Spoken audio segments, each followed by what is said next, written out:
Ah, shit. This episode of the podcast is brought to you by our patrons. To find out more, visit patreon.com/BottleRocketGaming.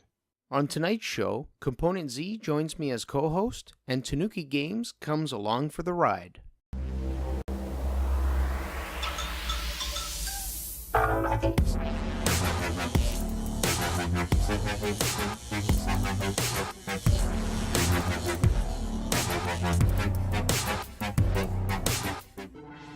Welcome back, everyone. Welcome back to another Bottle Rocket Gaming podcast. Thank you all for joining us this week. And this week we have, again, Warped is away. What's up with that guy? This week we have, as you can see, a bunch of new faces. There's Component Z or Component Z. Oh my God, we just had this conversation. Yes, we did. Component Z is here. He's taking the place of Warped, acting as my co-host this week. So thank you, Component Z. And also you have two new faces. This is Tanuki Games, and you have Moro. Say hi, Moro. There you go. And also Zach. Yo. Zach and Moro have joined us this week to basically go over different topics and things like that. Talk about games. So if you don't already know, this podcast is basically a podcast where we talk about video games, video game news, different topics surrounding video games, and every so often we have a sprinkle in there of news topics like media and science and tech and things like that. So we're going to get going into this. We're not going to waste any time. Right now, we're going to jump into the speedy bits, so just hang tight and grab a snack if you can. Hey everybody, so here we are with the Speedy Bits. I'm going to get right into it. Your first one on the agenda is a Nintendo Classic Mini SNES has sold out. This is an article provided by Lifehacker. Barely 10 minutes going on sale, the Nintendo Classic Mini SNES sold out. Adding insult to injury, most of the sales went up in the early AM. So unless you were a night owl, you're probably not going to get it. You're going to be missing out on this. And now it's all right. I mean, you can still get on eBay and pick one up for around, $200. Kind of crazy. Yeah, I was really trying hard to get this thing. And, you were? I woke up at 6 a.m. and took a crap and realized that it was already gone. I was like, man. So that's my experience. Z? And going along with old gaming, The Verge put out that after a decade, Age of Empires 4 is finally slated to come out. Wow. Okay. Which I'm happy to see. Not much info on it. Just a launch trailer, and that was pretty much all that they gave us. But we are talking about Microsoft. And, PlayerUnknown's Battlegrounds. Do you guys play that game? A little bit, yeah. Okay. The next map will feature a dense urban jungle, Cool. according to Polygon. And members of Bluehole have been busily working on new maps for this. They teased images of the new map at Gamescom, showing areas of a primary and secondary downtown area, including a main square. And there's tall buildings that can be seen in the image, which adds a new dimension of verticality to the games where the circle closes in on a single building. They say it'll also allow players to see each other and share fire across streets from one building to another. It's pretty awesome. So I think that's pretty cool. I always love a new map in a game. Yeah.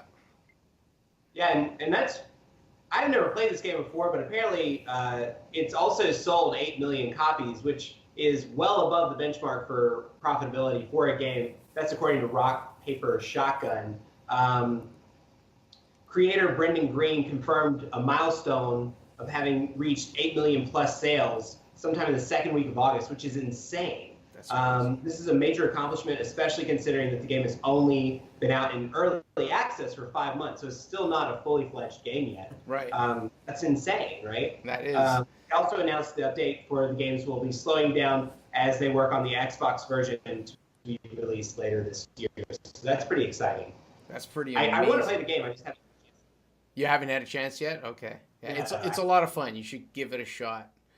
Oh, have you guys seen? This is a little bit off topic, but have you guys seen the streaming sniping where people like honk their horn all over people's streams? No, I haven't. Oh, it's hilarious. Kotaku had an article on this one. Moving on, Polygon announces the Zero Dawn gets story mode. Now, this is something that I'm very familiar with because I was recently streaming Horizon Zero Dawn on Twitch. And I thought the whole time I was playing this game, I was playing it on easy mode. I went back when they announced story mode to check, and it was already updated. And I realized I'd been playing the game on hard mode the whole time. I ended up switching it over to story mode, and oh my god, it's God mode. There's no way to die. I literally stood there and had machines unload rockets on me, and my health just went down like a tad, you know? Yeah, so I took full advantage of it. To me, it was like God mode. They did a little while back introduce ultra hard mode for those who want a challenge. I personally am the kind of guy who likes the story, the character development, the not so much getting frustrated. And so I ended up playing the rest of it out and finishing the game in story mode, which was, I couldn't help feel a little dirty, you know? Well, oh, go ahead, Capone. Yeah. How's the weather, the environmental weather in Horizon Zero Dawn? It's all right. Does it rain a little bit? Yeah, it does. It rains every now and then, yes. Yeah. Because apparently it's going to start raining cats and dogs in Sims 4. Really? Nice. That was sweet. Rock, Paper, Shotgun brought us this one that on November the 14th, Sims 4 is going to be adding Cats and Dogs expansion, where players will be able to customize, feed, and train their favorite furry friends. There will be a vet career option, so something new for your Sims to do while you're there. That was kind of a interesting update. Who doesn't like cats and dogs? Right? No, I love cats and dogs. See? Who doesn't love BioShock? Because this guy does. I love it. It's a commemorative $200 box set celebrating 10 years of BioShock. And that's Engadget mentioned this, and you know it's crazy. BioShock's 10 years old. That's insane. I mean, it makes you feel old. I mean, what year did BioShock Infinite come out? That was 2012. 2012. Yeah, I think so. Wow. You know, Publisher 2K will be celebrating by making available a $200. The box set will be available on November 14th this year. I wonder if they'll have only an Xbox One X version. Oh, I wonder. Yeah, $200 will get you an 11-inch statue, not 11 feet, 11-inch statue of the Big Daddy and a little sister, along with last year's BioShock Remastered Collection, and a certificate of authenticity. Ooh. That's where the money is. Yeah, that's the $200 right there. It's just a certificate of authenticity. Yeah. I mean, $200, you have to be a real big fan, and that statue better be pretty good. Well, I would love to play BioShock in VR. Oh. And apparently, HTC has cut the Vive VR headset to $599, and that's according to Engadget. I don't know. Engadget. HTC has gone ahead and reduced the price of arguably one of the better VR headsets. They're now within the affordable range. This is in comparison. Isn't this in comparison with the PlayStation VR, or is it a little more expensive? A little more expensive, yeah. Well, yeah, still, it's a good value. Even though the headset is now available at a cost comparable to the newest generation consoles, don't forget that you'll need a pretty decent computer to run the thing, and regardless, this is a much-needed step in the right direction, and that's really the most important thing. If we want to get VR more widespread, it's got to get cheaper for everybody. It's here to stay, yeah. That's amazing. I know, here. you're a VR man. Yeah, I am. I have an HTC Vive myself, and when I bought that, I paid like $1,300 Canadian, which is what, Shit. $5 US. Not quite. No. You know what else is $599? I believe it's $599. At least I'm paying that much for it. Microsoft Xbox One, and they outlined their upgrade procedures. This is from Ars Technica. So I've already basically pre-ordered mine. I'm getting it. In fact, I have a little hole sitting right over here where there's an Xbox One missing. So I traded it in for it. But I think it was at Gamescom, Microsoft Vice President Mike Ybarra went through how people will be able to move their stuff over from one Xbox to the other. They're essentially saying the easiest way is to have an external USB drive, plug it in, copy all the games over, and then you'll basically plug it into the new console and you'll have all your games ready to play. They even say that you can transfer user settings in the same fashion. Don't have a USB drive? Well, they are also saying they're going to be able to make it available so that you can copy information over your home network, which is pretty interesting. There's no clarification as to how that'll work, but I'm excited. I want this system. Can't wait for it. So, yeah. Convenience is worth a price, in my opinion. Yeah. And I like that. Yeah, and Microsoft turned out to be the good guys, honestly. Yeah.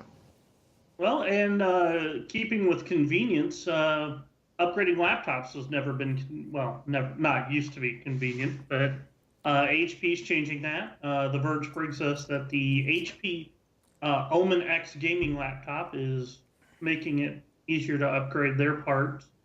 They have a 17-inch 4K display. 14K!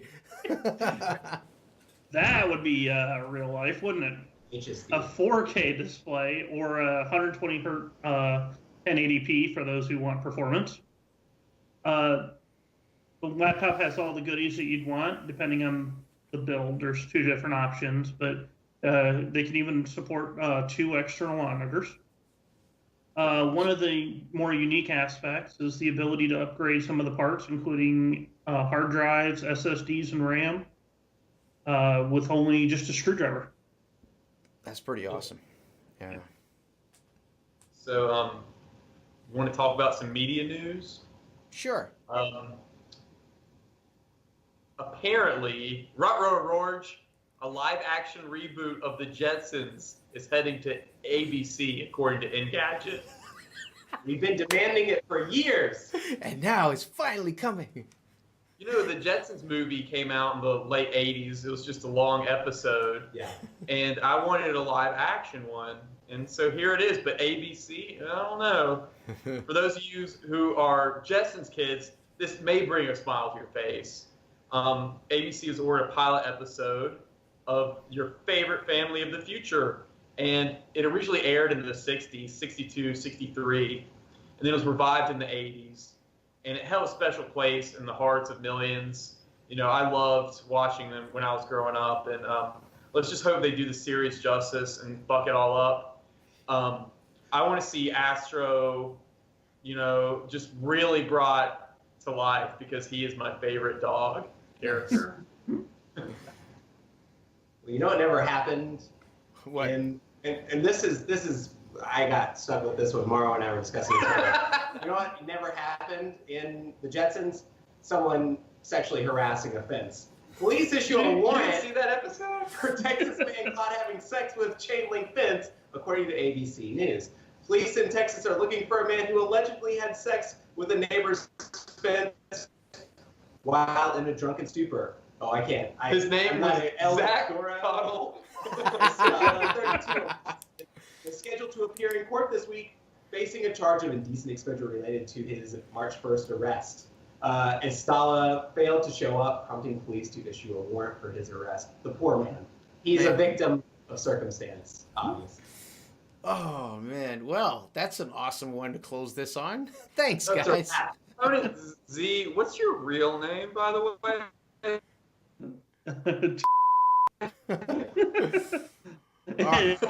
All right, guys. We're going to end this off. That's your Speedy Bites, and we're going to continue on with the rest of the show. Okay, guys. Welcome back to another game releases with me, Kirok, for Bottle Rocket Gaming. There's a few of them in there, not a whole lot this week, but they're all on the same day. All right, guys, your first game is August 29th. Actually, all the games are August 29th, but your first game is Mario plus Rabbids Kingdom Battle. This is coming out for the Nintendo Switch. It is a goofy, wacky tactical strategy game, and I love it. Basically, I've been waiting for this title to come out from the moment they announced it at E3. It is the Nintendo Mario universe and the Ubisoft Rabbids universe clashing and coming together. A portal opens in the Nintendo Mario universe and some Rabbids come in there, and a few of them are evil and trying to take over while others side with Mario and they try to protect the kingdom. It is pretty cool, and what I really love about it is that it is tactical based. So it is a turn-based kind of tactical, different terrains, different areas where you attack each other and try to keep them from taking over. It's no Final Fantasy Tactics, but it'll do for the time being. Final Fantasy Tactics, Nintendo. Final Fantasy Tactics. And also on August 29, we have Pillars of Eternity Complete Edition. So this game's for PS4 and Xbox One. It is a role-playing game, and it's been out for a while for Steam or PC, and now they're rolling out the Complete Edition. Essentially, this is the original title and all previously released content, including DLC. If you like old-school RPGs, deep in lore, deep in story, and amazing graphics, this is the game for you. On the console, I can see this going really well. I'm a little sad it's not out for the Switch. Also on August 29, you have Dead Alliance. This game's coming out for PC, PS4, and Xbox One. It is a zombie first-person slash MOBA, first-person shooter. The game has a unique take on the zombie genre. It's a mix between FPS and MOBA. The game has modes such as 4 versus 4, Capture the Flag, King of the Hill, Free for All, Team Deathmatch, and it's different in that you fight against humans, but you use the zombies as weapons and set up traps and things like that. It's got a single player as well and has deep customization. To me, it looks like a flash in the pan. And your next game is Ark Survival Evolved. Now, this has been out in various forms such as betas and early access, and now on August 29th, it becomes a full release for PC, PS4, and Xbox One. It is a survival adventure sandbox game. This game basically has been around for a bit, and you survive. You're in a big expanse, beautiful vistas out in the forest, and your whole point is basically to craft and survive, create weapons, fish, capture animals, and there's also dinosaurs in there, which is pretty damn cool. It has a multiplayer mode, so you can go in and build a settlement with your buddies too. And your last game, guys, also on August 29th, is Absolver. This is coming out for PC and PS4, and it is an online martial arts RPG. This is pretty cool. It's the diamond in the rough here. I took a look at the video and watched it and learned about it, and it is fantastic looking. The art style is kind of like that cell shading, and essentially you go online and fight other people, and it all concentrates around martial arts. There are different stances you learn, there are different moves you learn, and as you level up your character, you learn and unlock new moves, which is really cool. You can even go online and mentor someone and almost kind of become their apprentice if you see that they're actually kicking ass. Of all the games that I covered this week, this one looks like the one that really interests me. Well, that's it, guys. Thank you for joining me for this week's game releases. It's another one in the bag, and I enjoyed this one quite a bit. Thank you for coming, and I will see you again next time. Bye for now. Hey guys, welcome back. Thank you for joining us again, and we are going to move into the main topic for the show this evening. We're going to be talking about, well, I'll read it out. It's YouTube channels are dying, specifically gaming channels. So recently there's been a little bit more on this. This is an ongoing topic. It's been going on for a while, actually. But what I want to do is kind of go through and cover off things that have been happening just to kind of lay that foundation. So those of you out there who don't quite know what is going on or what it's about, you'll get a little bit of that as well. And as I mentioned before we started recording, you guys are welcome to chime in at any time. I'm just going to kind of go through, maybe even ask you questions like, what is your opinion? What do you think? Have you seen anything? And so on, right? So a little while back, it was actually I think it was back in March time frame. Um, it was noted that a lot of major advertisers were starting to pull out of YouTube. Okay, and Wall Street Journal was actually the one that reported this and noticed that there were videos that were centered around basically topics or themes that aren't necessarily great. For instance, things like racism, homophobia, and anti-Semitic, or even other things like that. And there were advertisements being placed on videos that promoted this kind of stuff from major corporations. Some like, and they mentioned this in the article from The Verge, Coca-Cola, Amazon, Microsoft, and so on, right? And so what started happening because of this, and what Wall Street kind of brought to the surface, was other major corporate advertisers started to pull out of YouTube altogether.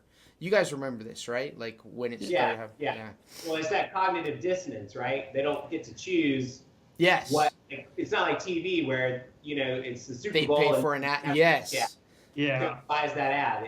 They're just buying the whole thing, and then if you have some sort of crazy shotgun video or something, and then it's like, oh, Pampers. And just weird, right? Yeah. So other companies like PepsiCo, Walmart, Dish, Starbucks, GM, basically around that March timeframe, just started pulling out their advertising dollars right out of YouTube, owned by Google. So that obviously put the fear of God in them, because I mean that's pretty much how they're making their money. What's that? Google's hard for money right now. Yeah, you could say that. Times are rough. Yeah. So it was what some might call a signal of the beginning of the end of YouTube, and so this triggered a lot of different things from YouTube's end. They started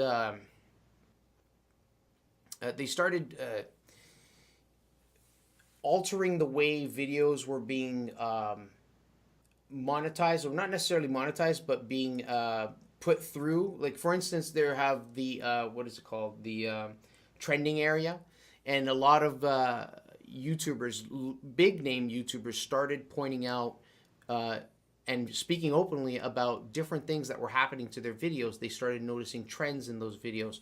One of those things is all of a sudden their video wasn't necessarily a trending video. Or one of those other things that they noticed is that video that they would normally see a certain amount of views on, therefore translating into a certain amount of revenue earned, started to take a little bit of a nosedive instead.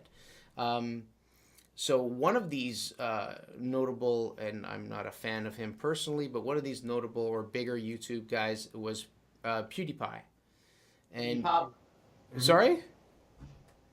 We were just talking about PewDiePie earlier. We called him PD Pablo. PD Pablo. From the early aughts. You might remember him. So essentially, I mean, he's got I wrote it down, he's got 57 million subscribers, and even he was coming up and saying, hey man, what's going on? I've noticed this is happening. Right. And not that he's hurting in any way, right? No. But there were others that came out and basically started to speak openly about it. A few other big guys like H3 Productions, Philip DeFranco, one of the guys that I personally follow, and he did an open, kind of like an open forum video to YouTube, to them themselves, is Generic B. And he spoke about how he had to kind of change or diversify, if you want to call it that, in order to maintain or keep maintaining some sort of a revenue or some sort of income for himself. A lot of these guys are moving over to other platforms. Any one of you guys know what kinds or what alternatives that some of these are turning to? See, that's the big question mark, because I think it's over, right? This revenue model is over for gamers. So where do you house all this stuff if you want to make any money? Like, I haven't monetized any of my videos personally because I don't feel like they're of good enough quality.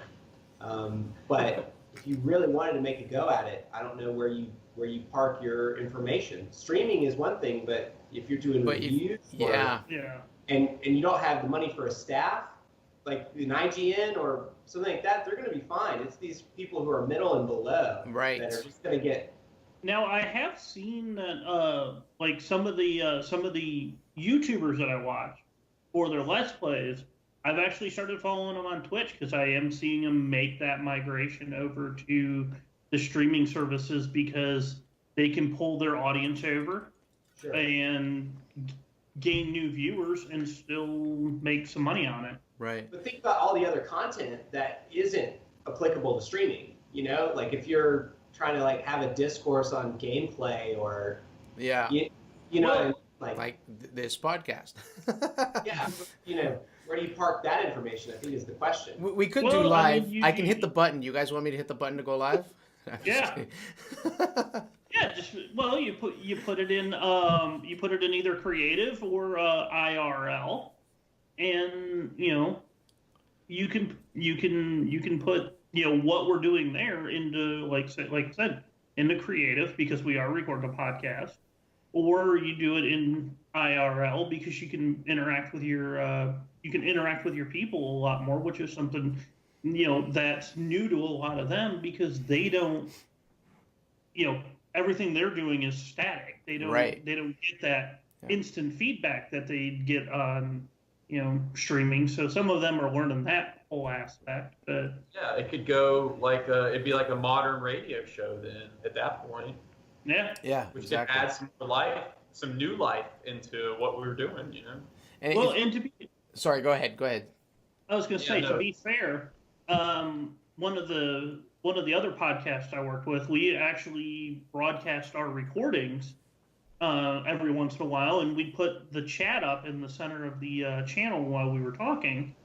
So, we could, as we were talking about something, every once in a while, chat would say something really interesting, and we put it up in the middle of the recording so that, when it gets posted to, say, YouTube, if people go back and watch it, they can catch the chat as well. Right, yeah. That's right. And it's interesting you mentioned that about the YouTubers starting to kind of migrate over. There's a few that I used to follow that every once in a while I still watch, like Kurt J. Mack, Good. These are the old Minecraft guys. And I've seen them slowly transition over to streaming on Twitch most of the time. But if I recall correctly, Generic B in his video that he basically spoke to YouTube about this, about how the changes in whatever, I mean, the changes were in this algorithm, and people have coined it the adpocalypse now, right? So, and he's he's describing, well, this is how it's affected me and what I need to do to change so that I can continue to make some sort of an income. And I think one of the ones or other alternatives he moved over to was Patreon. So, yes. That's the other thing. Yeah. But Patreon is fundamentally flawed as a revenue stream because it's good for raising money. If you say, I'm going to go out of business next week, I need X amount of dollars, you'll probably get it. But like, how are we going to sustain that for 5 years? Yeah, it's not something that'll continue. Yeah. There's no way to sustain it because people run out of money or are like, I've already given you $100, bro. I'm not giving you any more, whatever. So that's the problem too. But Patreon and some of the my brain just went right out the window. I had Game List. That was the other one. Oh yes, that's right. I've heard of that one. They also have almost like a subscription tiers, like using Twitch because I am a Twitch streamer, so I tend to know Twitch a little better. But you can do subscription tiers, and so they give you $4 a month or $2, $4 a month every month, and it auto bills for their credit card when it resets. So that's one way they can do it, and then it actually circumvents YouTube because now Google's not getting a cut of it. Only Patreon isn't. Patreon's only takes a real small cut comparatively. Well, and with pretty much every gaming channel I watch now, it's all Patreon. Yeah. No, none of them have ads on them anymore, and they're all basically Patreon. Even for my own personal, because I have a YouTube channel and I post videos, but I haven't posted in a while, and recently I've started to kind of pick that up again. But I do monetize the videos. But I mean, have I made anything? Like, I could log in right now and show you I've probably in the last 5 years made $6. Like, really? Canadian. So it's like a quarter US. Okay? So, I mean, at this point, I look at it and I'm like, whatever. I'm just doing it for the fun because I love doing it. Exactly. Yeah. But it's interesting because I recall and I remember the day that I saw and read about this. One of the things that YouTube did change was they had set a certain amount of views that a channel must now get. So you have to get to about 10,000 views lifetime on your channel before you can start earning anything from your monetization. In fact, I don't even think it allows you to monetize unless you're above that threshold. But I could be mistaken. My channel is I hit 10,000 a while back, but in reality, it's really about that exposure, right? So we go into more a little further down. So I'm going to continue here. YouTube then starts rolling out a whole bunch of new tools for their corporate advertisers. One of the things, okay, hold on a second. I'm just trying to refresh my memory here. What does come to mind is that they actually started allowing corporate advertisers the ability to go in and choose where they want their ads to appear, right? So this was supposed to reassure the advertisers to draw them back, but then I don't think it really has any major impact. So they could go in, they can pick whether or not they want their advertisement for whatever product they're selling to show alongside potentially a video that has racism in it or a video that doesn't. And obviously they would probably pick the one that doesn't. Yeah, I mean, the algorithms were deployed. Creators expressed frustrations on old videos being demonetized for apparently no reason. So essentially, now it was left in the hands of Skynet, where it's just like not a human being. They're going through a whole bunch of videos, and they're all of a sudden just randomly demonetizing any videos that you may have had monetized for a while for no reason. Now, I imagine the actual algorithm is designed to pick out specific words, specific images, specific things that would flag that video as probably inappropriate content. But there are people that were, there were people that were saying that they've had videos that there was absolutely nothing, or they may have mentioned a word or had a discussion of something, and then all of a sudden their video got flagged and demonetized. Yeah. Yeah. It's happened with Mario and I. We played, we did a Let's Play, and it's a really shitty game, 50 cents, Blood on Duh Sand. It's a great game. And Blood on Duh Sand?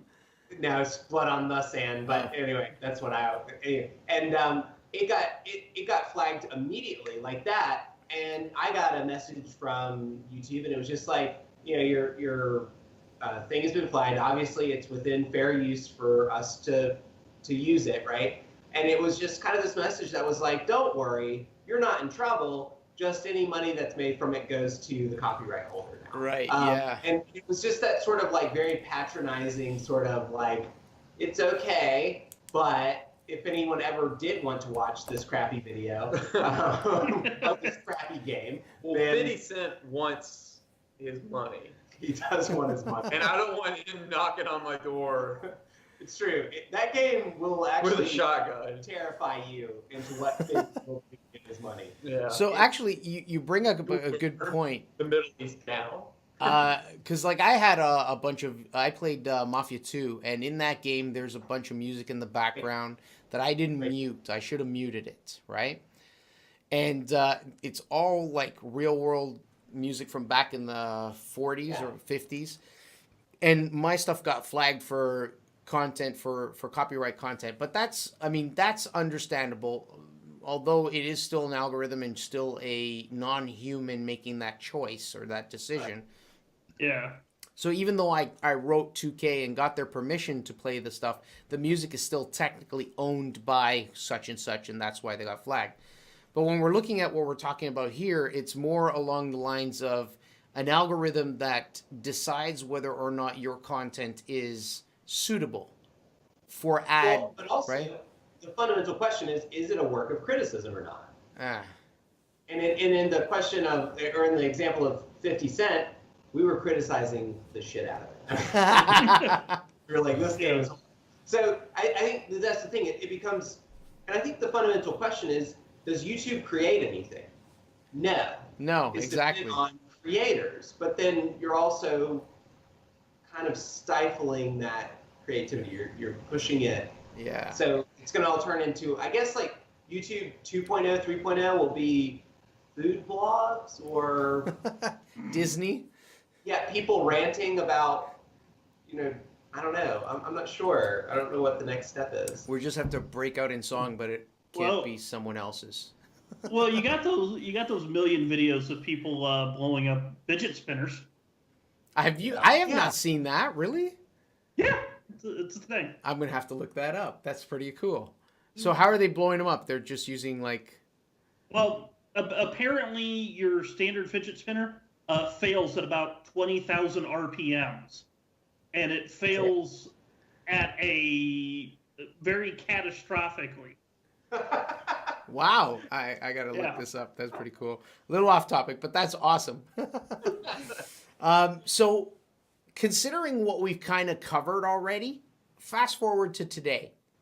Yeah. And what people are starting to notice, and this is something that's actually been the last couple weeks, they're starting to notice that these restrictions or these algorithms are starting to spread to new heights. So it's not only have they been demonetizing videos completely, ads being stripped from the videos, but some YouTubers are saying that their videos are all of a sudden becoming much harder to find. So when people are going into trending for video games or trending for whatever, the video that would normally be exposed is no longer exposed.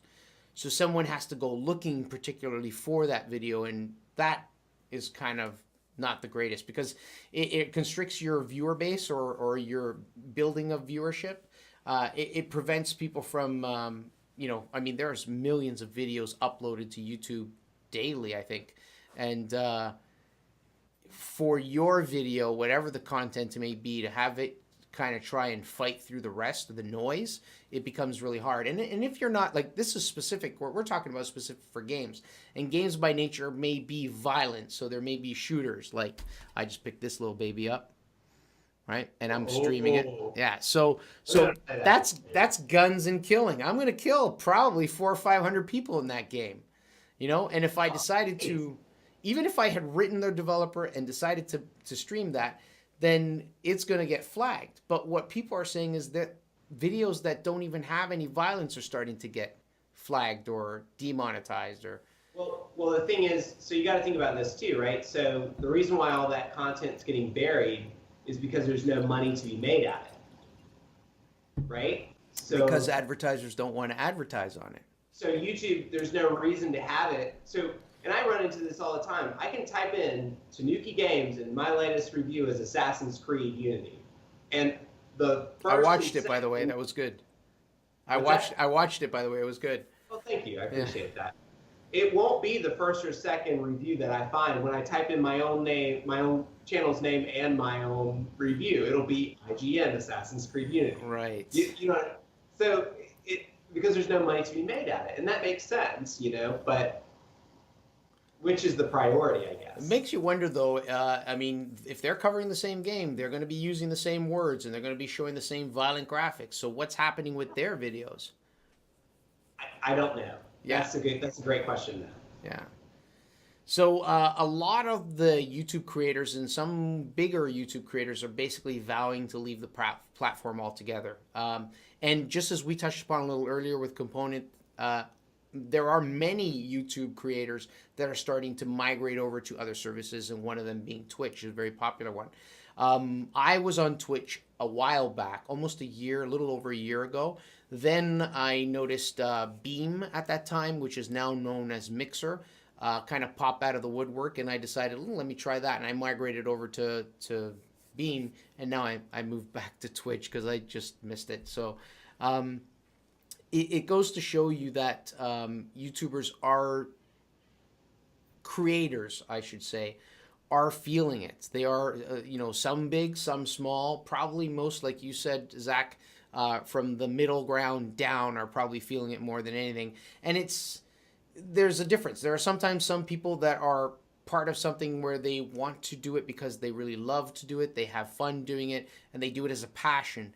Then there are others who look at it as a way to potentially make some income, so they try and apply themselves, but this is almost like a blow to them, you know what I'm saying? So it kind of like takes the wind out of their sails. So I can understand how this could be, not the greatest. Let's see here. Yeah, so in light of there were actually some tests that some YouTubers did, and one of them actually noticed that if they did a video where all they did in the video was not even mention or show anything that was violent in any way, all they did is in the title they wrote Destiny 2, which is an upcoming game which a lot of people are going to be streaming and putting videos up and so on, and the video got flagged. So it's kind of crazy because, oh, and by the way, I'll get into this part later. I was just about to jump the gun. I'll get into it a little later. But it's not just stuff with gratuitous violence. It's seemingly less controversial content that's starting to get affected as well. So the question now is when will it stop? Or what point do they draw the line, right? And it brings us back to the original question. Are video gaming channels dying? What do you guys think? Do you think that they really don't have a place anymore on YouTube, or do they have a place but no longer is it something that you could expect to potentially use as a secondary source of income or even a primary? What do you guys think? I think there's always going to be a growing fan base with this. I don't think that they're going to go anywhere. I mean, Disney XD is starting to do game shows, like just people playing video games, and I mean it's becoming a television thing, and I don't think they're going to go anywhere.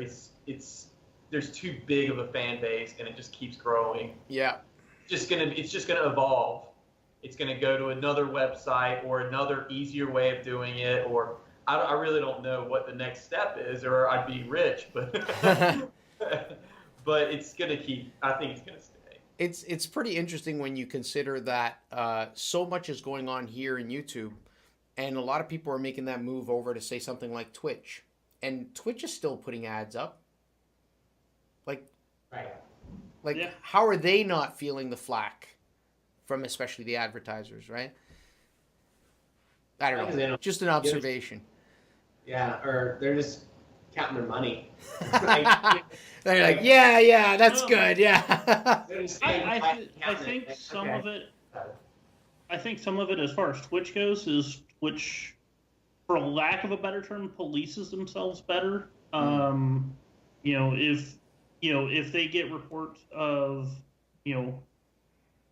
something of say of a racist nature, they'll they might do a 24-hour ban on that person. Yeah. They'll stop the video from going to they'll take it out. They'll take the video off, so they won't have any that one staying. But they can, they'll actively do things like 24-hour bans on a person. Heck, even with Twitch, you can't even have a firearm on stream. Okay. A real firearm on stream. Right. It's a bannable offense. And I think maybe that's why a lot of the advertisers are staying with them. Gotcha, because they're showing that they have Also, it together. I think maybe also the major problem is there's no way for advertisers to ever feel comfortable, right, on a platform like YouTube, because it pushes out so much content, right? So it's easier to ban everybody except for puppy sneezing videos, and just is the easiest thing. So like let's say, for example, YouTube creates a like with video games or with movies, like a G rating, a PG rating for channels. Well, there's no way they can split that hair, right? Like, how do they determine? The algorithm can't figure it out, right? So they push all that stuff to the side, and then they just say, okay, we know that raccoons stealing dog food is the best videos for advertising. That's just all you end up getting, right? To me, that's the only thing that makes sense, is why it's happening, is that they can't make sure it's safe. Gotcha. So I only have a couple more minutes before we're going to end this segment, and I really wanted to quickly touch upon my own experience with this and what's happening. At the beginning of the month, I uploaded a series of videos, one a week, that I wanted to release over the course of this month.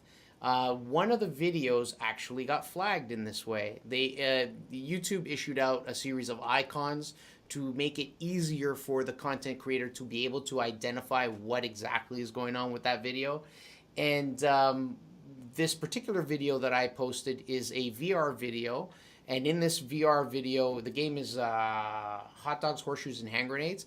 It's basically based on realistic handguns and assault rifles and stuff. So the whole point of the game, it's not really a game, it's more like a shooting range where you can conjure up any weapon of your dreams, which is pretty cool.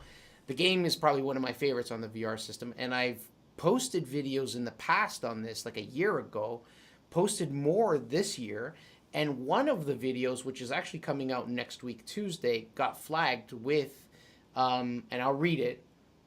Where is it? It reads, well, it said basically, there we go, not suitable for all advertisers. And so I can't monetize. And then it says, there's a button that says request review. So I click this button, and what do I see? It says limited or no ads due to content identified as not suitable for all advertisements. Your video remains fully playable and is eligible to earn subscription revenue from YouTube Red. So that's the subscription service. So if people, go ahead. Sorry. No. But in the end, this will benefit YouTube.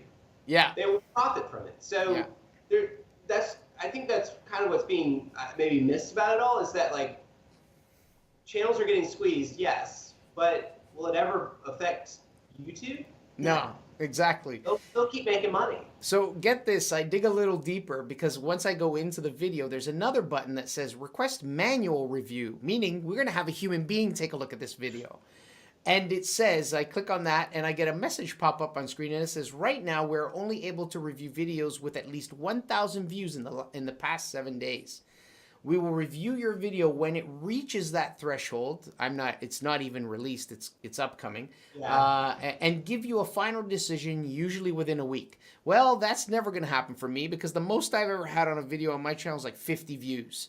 So, so thanks, bro. That's awesome. Hello, my name is Algorithm. So, I mean, we're going to end this topic at this point. Thank you guys for your insights, your opinions, your thoughts on it. Viewers, if you guys have experienced this just like I did, let us know in the comments. Write down what your thought is on this. Do you agree? Obviously, it is their business and they can run it the way they want. That's my ultimate view. But at the same time, I'm not like one of these major YouTube guys making an income from it, so it's not going to really impact me that much. But what do you think? Write it out. Let us know. I'm looking forward to reading those. And we're going to stop this at this point, and going to wrap up the show pretty soon, okay? Whoa, guys. Hey, before you carry on, I got to get something off my chest. BRG is holding a game night on September 1st at 5 p.m. Central. This is open to all BRG members, friends of members, and anyone else who wants to join and basically hang out to see what we're all about.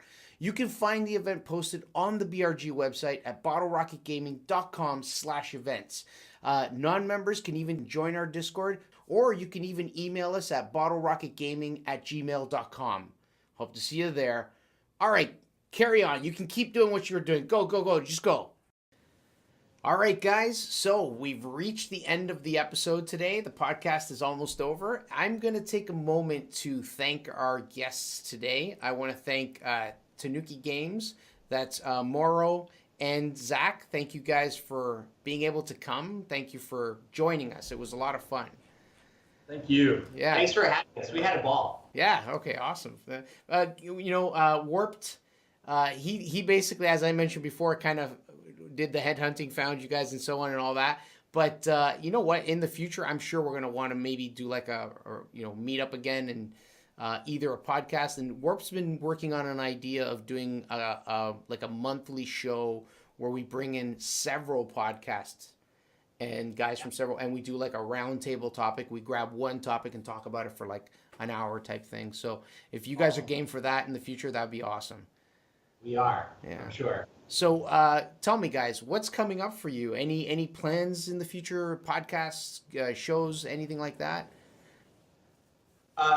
Well, the big news is that we're about to our 100th episode on the channel. Ooh. And so I'm going to be doing a review of Mario 3D World for the Wii U and Rayman Legends.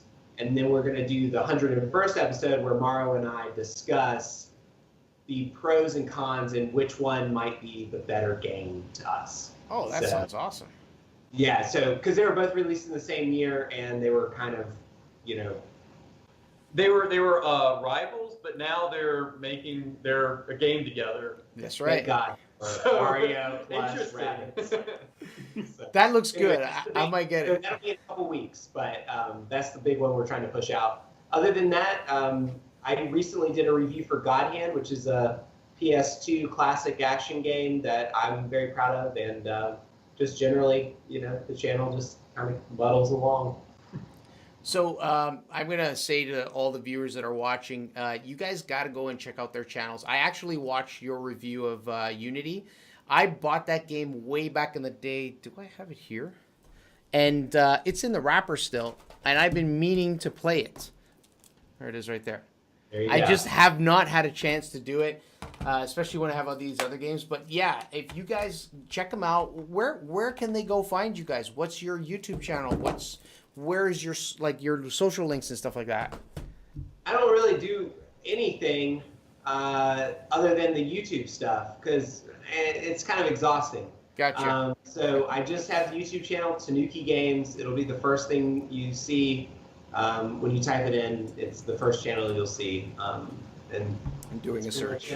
Yeah. So definitely go, guys, and check them out. Give them a little love. Subscribe to them if you like what you see. They're great.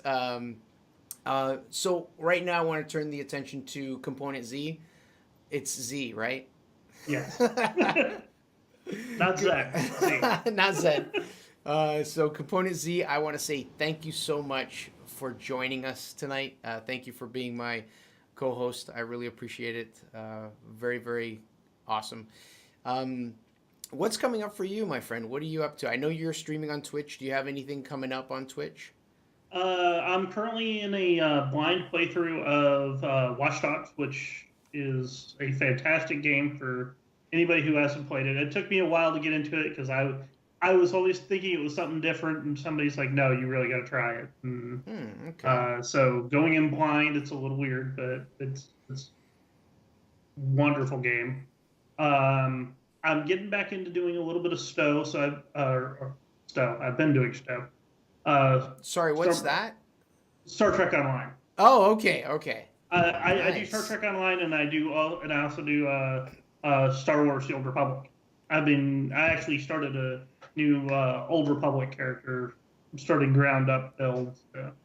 Wow, that's pretty cool. So I didn't know you were a Trekkie. Actually, I am. Okay. I love both. So Yeah, okay. I'm actually well versed in both. Personally, I'm more of a Trekkie, and if you haven't heard, and I have mentioned this on the podcast before, there's a video game on Steam called Stellaris. If you buy that, there's a free mod for it called Star Trek New Horizons, and essentially turns the whole thing into Star Trek universe. Nice. Picture a game like Civilization, only it's in space, so you get to colonize planets and things like that, and you move out, and these are the stars and so on. But this switches everything over to different Star Trek. Did I say Star Wars? I meant Star Trek if I said Star Wars. You said Star Trek. Okay, so Star Trek, it'll switch it all out into Star Trek different periods. So it goes all the way from like the one with Scott Bakula all the way till DS9 type thing. Different ships, different species. As you go out in space and meet them, you might get a kick out of that.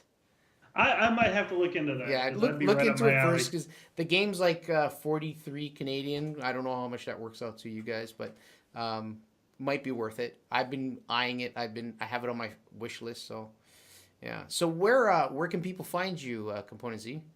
You can find me at usually at Twitter. I've been slacking in my Twitter a little bit, but at component_Z, or you can find me on my Twitch, which is also component_Z. Gotcha. All right. Cool. Right on. So for myself, I'm as I mentioned on the last episode, I've started or transitioned over, and now am into streaming again on Twitch. What was it, last night? No, 2 nights ago, I finished streaming Horizon Zero Dawn finally, thanks to that story mode that we talked about earlier in the show, and completed that and moved on and started streaming Uncharted: The Lost Legacy. Love the Uncharted series. Love it. I am crazy about it. There's the ring from the third, I think it is. Oh, yeah. So when I'm streaming any of their games, I put that on. It's basically a ritual.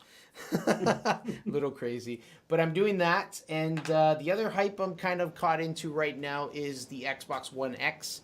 A few months away. It's coming out November 7, but I've already pre-ordered it. I've already traded in my Xbox One, my spare PS4, things like that. So I'm ready for that. Can't wait. I might even book off some vacation.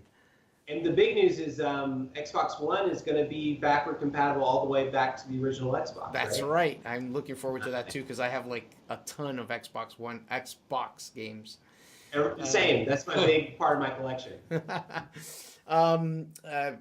As far as myself, people can find my YouTube channel at youtube.com/KirakCraft. There I post videos, VR videos, regular videos. I also stream on Twitch, so twitch.tv/KirakCraft. I'm part of 2 other gaming communities. One is project-singularity.com. If you go to that website, you'll see us. Basically a bunch of guys that get together at least once a week to try and play games. And then the other one is Hop Along Games. We do a podcast where we talk about just games in general. It's more of a casual setting. We sit on a couch, drink a beer, and talk about whatever topic we pull out of a bowl. That's it. Lots of fun, simple stuff. So that's me. And I want to say thank you to everyone who has joined us for this episode. You can always go into the BRG forums at bottlerocketgaming.com/forums. There you can, sign up and make yourself heard. If you have any suggestions for the podcast, let us know. We can make changes. We've actually switched over to this format. It was near April timeframe. And we're always looking for feedback to make it better, to improve what we have.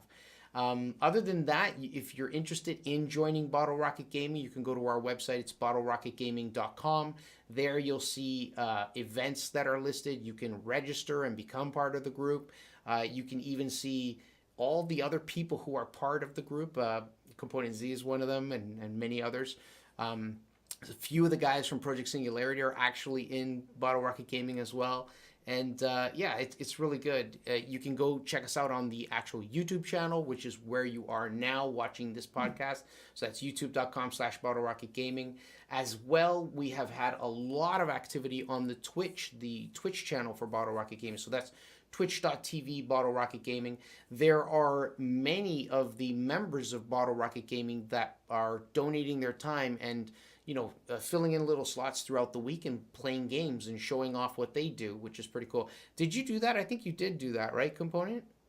Actually, Zez does. I play with Zez. Oh, I usually stream on my channel while he's streaming on there. Rocket Gaming. Okay. All right, cool.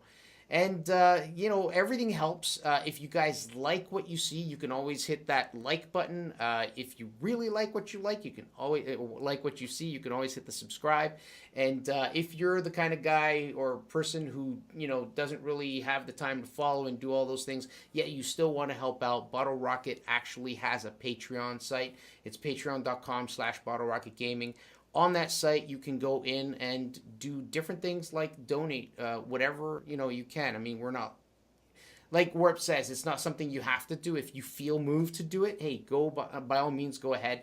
And depending on the different tiers, there are different things. I think one of the things is a T-shirt as one of the highest tiers as a reward. Getting, supporting the podcast. What you do makes this possible. So thank you very much, everyone. And I think that's it. We're done for the night. So once again, thank you to Nuki Games, Morrow, Zach. Thank you, Component Zed. And thank you, everybody, for watching. Have a great night, okay? Bye. Hey.